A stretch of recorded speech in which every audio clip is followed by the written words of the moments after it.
बहुत समय पहले की बात है। गौतम बुद्ध अपने शिष्यों के साथ एक गांव से दूर किसी बड़े नगर की तरफ जा रहे थे। गर्मी के दिन थे और रास्ता भी बहुत लंबा था। गौतम बुद्ध अपने शिष्यों के साथ बहुत देर से चल रहे थे, जिस वजह से उन्हें बहुत प्यास लगती है। वहाँ से कुछ ही दूरी पर बरगद के वृक्ष एक घनी छांव थी। सभी लोग उस वृक्ष के पास पहुँच जाते हैं। महात्मा बुद्ध अपने शिष्यों के सहित वृक्ष की घनी छाया के नीचे विश्राम करने लगते हैं। बहुत देर से चलने की वजह से सभी का गला प्यास से सूख रहा था। यह बात बुद्ध जानते थे कि बुद्ध ने अपने एक शिष्य को कहा, आप इस बरगद की छाया से 20 किमी दूर जाकर बरगद की 2 बार परिक्रमा करके वापस आओ। शिष्य वैसा ही करता जैसा बुद्ध ने बताया। परिक्रमा के बाद जब शिष्य महात्मा बुद्ध के पास आया तो बुद्ध बोले, क्या आपको किसी ठंडी हवा का अनुभव हुआ था? शिष्य बोला, हाँ महात्मा बुद्ध, उस उत्तर दिशा की तरफ से मुझे कुछ ठंडी हवा का अनुभव हुआ था। शिष्य की यह बात सुनकर महात्मा बुद्ध शिष्य से तुरंत बोले कि उसी दिशा में चले जाओ, जरूर वहाँ से कुछ ही दूर पर एक तालाब अवश्य मिलेगा। उस तालाब से सबके लिए पानी लाओ। शिष्य उसी दिशा में जब कुछ दूर जाता है तो वहाँ सच में एक तालाब होता है। तालाब देखकर शिष्य बहुत प्रसन्न होता है और तालाब के निकट जाकर जैसे ही तालाब से पानी भरने वाला होता है, तभी शिष्य की नज़र वहाँ दूर तालाब में कपड़े धो रहे कुछ स्त्रियों पर जाती है। यह देखकर शिष्य मन में सोचते हैं कि यह पानी तो बहुत गंदा हो गया है, लेकिन जब शिष्य ध्यान से तालाब के पानी को देखते हैं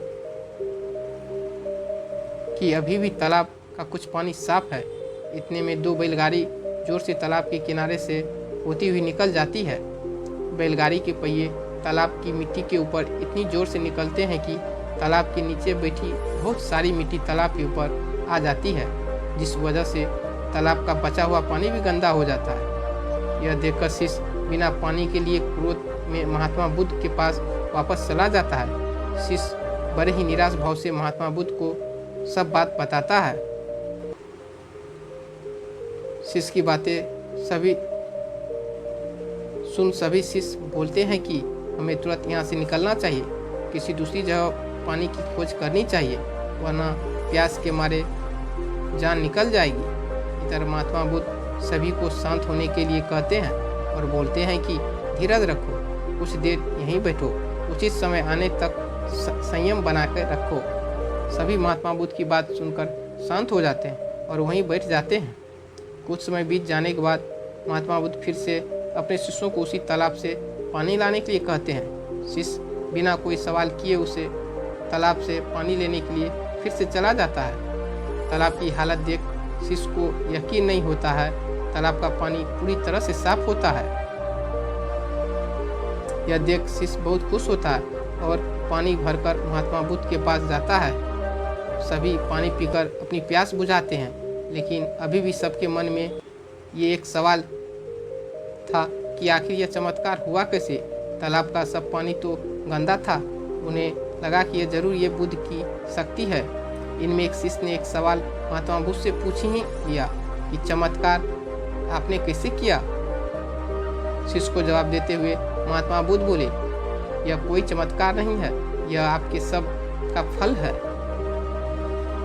यह फल है आपके सब्र बनाए रखने के लिए, उचित समय का इंतजार का। जितनी देर हम सब लोगों को सब्र किया, उतनी ही देर तक तालाब के पानी ऊपर तैर रहे सभी गंदे तत्व और मिट्टी तालाब के पानी के नीचे बैठ रहे थे। फिर कुछ देर बाद शिष्य जब वहाँ तालाब के पास पहुँचा, तब सब दूषित कण नीचे बैठ चुके थे, जिस वजह से तालाब का पानी पहले की तरह साफ हो चुका था। तालाब साफ दिखाई दे रहा था। यदि उस समय आप लोगों ने सब्र न किया होता, धैर्य न रखा होता, तो आप सब इतनी गर्मी में पानी की खोज में प्यासे रहकर शायद अब तक मृत्यु को प्राप्त हो गए होते, क्योंकि यहाँ से अगला कोई तालाब है ही नहीं। तो क्या उसका पानी साफ होगा या नहीं? यह सब कारणों से आप कभी प्यास न बुझा पाते और प्यास से मर जाते। फिर इतना बोलते के बाद महात्मा बुद्ध शिष्यों को एक सीख देते हुए कहते हैं कि जैसी स्थिति हम लोगों के समक्ष आज आई है वैसे ही स्थिति और मुश्किल दौर जिंदगी के हर मोड़ पर आएंगे। तब उस समय भी आपको ऐसे ही संयम बनाकर रखना होगा। आप अपने विवेक से काम लेते हुए ही आपको एक उचित फैसले के साथ सही नतीजे पर पहुंचना होगा। हर मुश्किल दौर से सब्र रखते हुए ऐसे ही शांत मन से कोई फैसला लेना चाहिए जिसका आपको कोई दूसरा के लिए अच्छा हो, क्योंकि ऐसी स्थितियों में लोग अक्सर गुस्से में आकर अपना सब खो देते हैं और गुस्से तथा जल्दबाजी से गलत काम और फैसला कर बैठते हैं। इसका बुरा परिणाम उनके भविष्य में देखने को मिलता है, जिसमें खुद का नुकसान अधिक होता है।